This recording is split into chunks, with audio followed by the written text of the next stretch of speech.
Welcome back to the Upville. That is Frank Rowe with Do or Die. It's a Friday, so we're playing you some music here and there, and we want you to enjoy. Joining me in studio now is one of the most sought-after voices currently in the country right now. He's a writer, he's a singer, he's a drummer, so we're going to be diving into conversation around that. He's got brand new music out that we are going to be talking about as well. His name is Frank Rowe.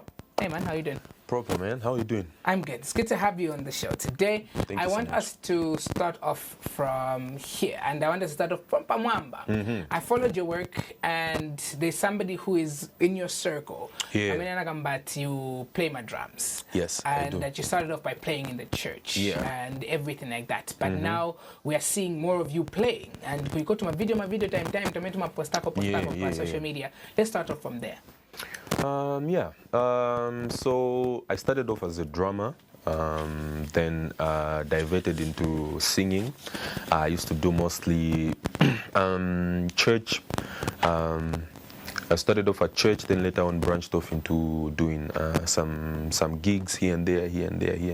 So yeah, I started in 2012. Yeah, but professionally started playing drums in 2014. Yeah.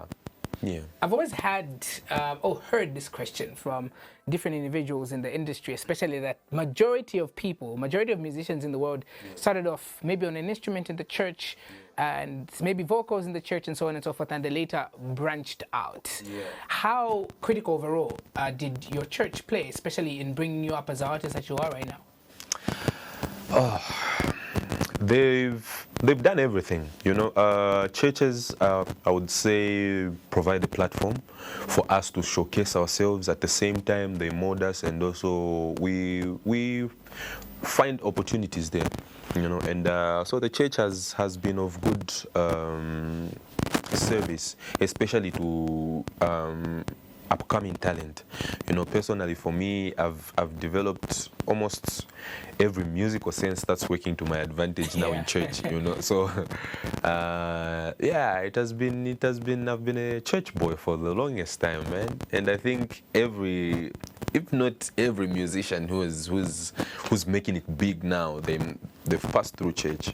And yeah. Now, going back to the gigs, people don't really know, but they've seen you playing at gigs before and they never recognized who this is, that this is Frank Rowe. Yeah.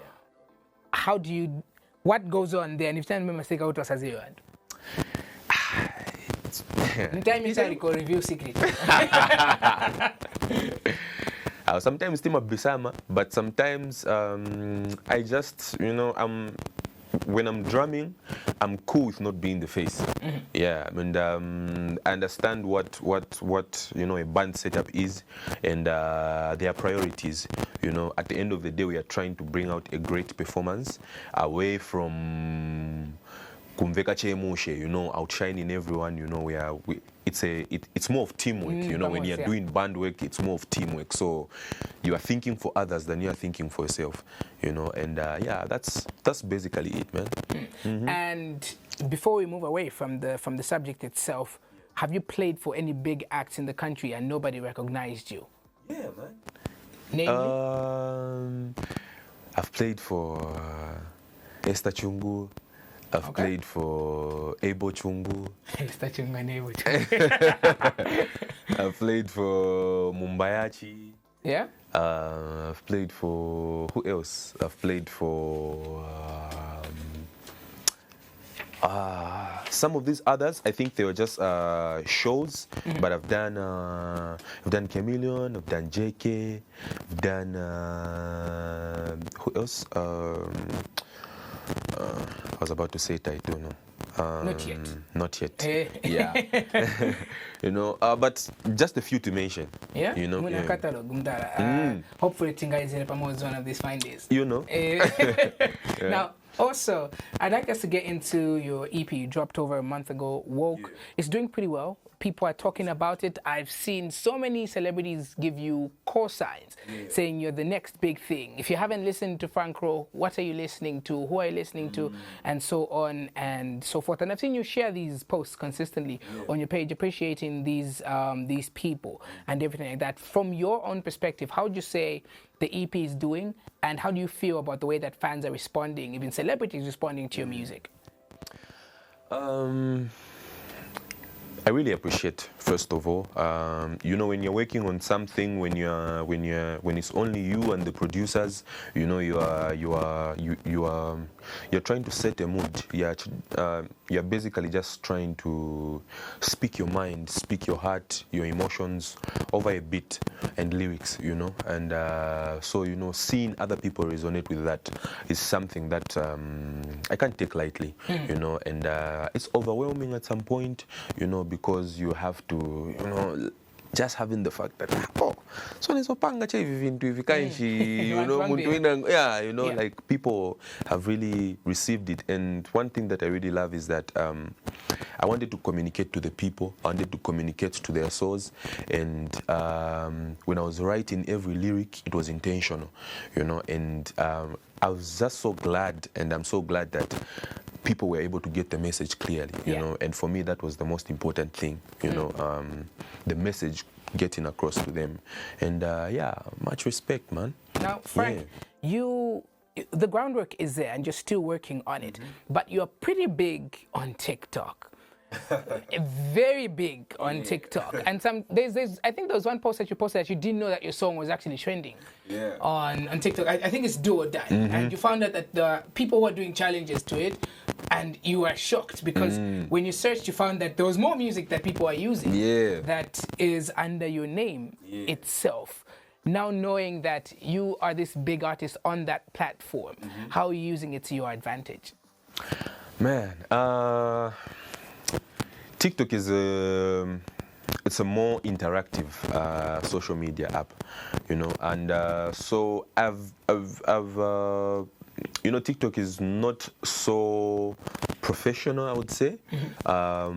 They script off the professionalism, and it's just being authentic and expressing yourself as a human being at the end of the day. You know, sometimes I'm going to say, for example, Instagram. You know, Instagram is an app that's, you even know how you're supposed to look, what you're supposed to do for you to get what you're supposed to get. You get? If we say Twitter, because kuja bambiri bama one like ni bambiri, you know, and it's because of the professional setup. So TikTok has just been a space where, you know, we can strip away all our professions and just be human beings at the end of the day and just interact like that.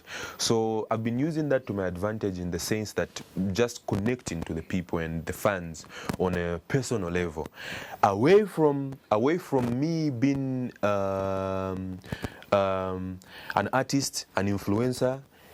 Before I'm all that, I'm also a human being. So that's what is an advantage to me, man. Now, Frank, amazing music that you're putting out. Before I let you go, you did undoubtedly one of the biggest songs of 2025, Sotambe, featuring No Maps. And I think I saw some posts where you're like really shocked at how the song blew up.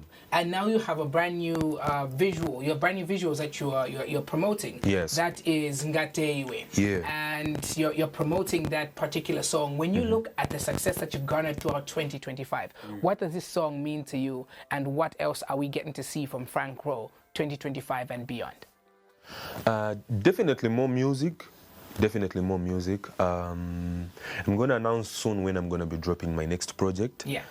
Body of work, per se.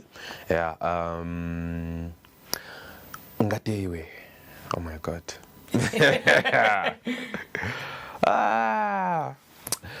I'm a big fan of love. I thought you were about to say a lover boy. I wouldn't call myself a lover boy because I don't even know what being a lover boy means. I don't think associating yourself to love makes you a lover boy. But I'm a huge fan of love and what it does and the barriers that it breaks and how much you have to die to oneself, you know, to just show that you really, that someone just, you just love something. You know, when you love something with a condition, it no longer becomes love. And for me, for the longest time, you know, being around people, different people, family, you know, you get a different perspective of what love is. But for me, when I came to understand what love truly is, it kind of impacted me. And, you know, I've been a fan of it, and it's just so amazing that God created such a thing. And I've been singing a lot about it. So that's where Ngatewe comes from. I was just appreciating a woman, you know, like if it's not you, then I don't want to have anyone, you know. There's no one else, because when you love someone, you just love them because you love them. You don't need to have a reason. Yeah. Immediately you have a reason for loving someone, it stops becoming love. All right, you know? Well, congratulations on a huge success in 2025. Thank you so much, man. We wish you even more. Most as definitely. You're concluding. Your socials, before we let you go, if people would like to follow and check up on your music and everything. Yeah, so on Facebook, Frank Rowe Music. On Instagram, I am Frank Rowe. On TikTok, Frank Rowe Official.